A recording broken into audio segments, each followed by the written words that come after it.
Giniit ni Energy Secretary Jericho Petilla na natupad raw niya ang kanyang pangakong maibalik ang kuryente sa mga bayan na naapektuhan ng bagyong Yolanda bago ang Pasko. Ito'y sa kabila ng kawalan pa rin ng kuryente sa ilang lugar. Hindi pa man tuluyang nakakabangon.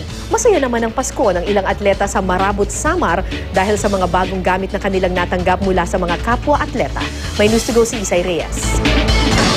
Nagdadalamhati man ang mga sinalanta ng bagyong Yolanda, isang grupo ng mga batang atleta ang nagpamalas ng katatagan. Sila ang pambato sana ng Marabot, Samar sa Provincial Athletic Meet kung hindi humagupit ang Super Typhoon.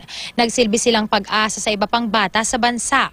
Kaya ngayong Pasko, isang kahon ang ipinadala sa amin bilang kanilang aginaldo. So ito na yung kahon na galing sa isang football team naman sa Rodriguez Rizal na ibibigay natin dito sa football team naman dito sa Marabot, Western Samar. So naglalaman ito ng mga gamit pang football na alay nila sa kanila para sa Pasko. Nang makita ang pamasko, bakas ang saya sa mukha ng mga batang manlalaro.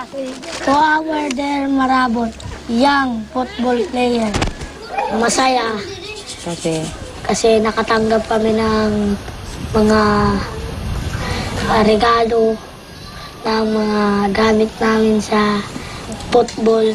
Merry Christmas po! Masaya na rin daw kung tutuusin ang Pasko ng mga taga-Hernani, Eastern Samar. Dahil kahit na dinaanan sila ng delubyo, heto't may inaihanda sila kahit papaano. Salamat din sa Panginoon na binuhay kaming lahat.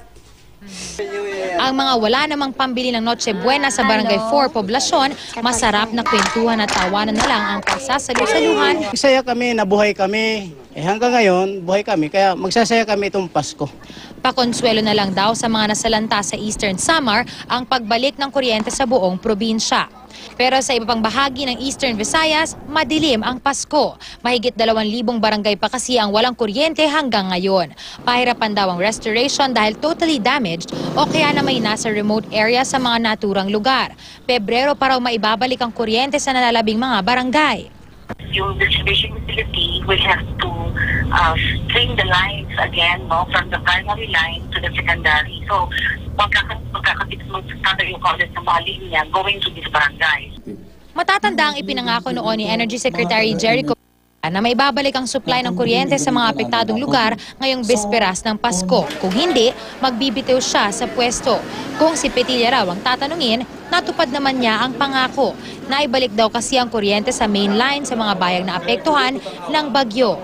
Mag-resign talaga ako kung hindi matutupad. So kayo na mag-judge kung natupad ko o hindi.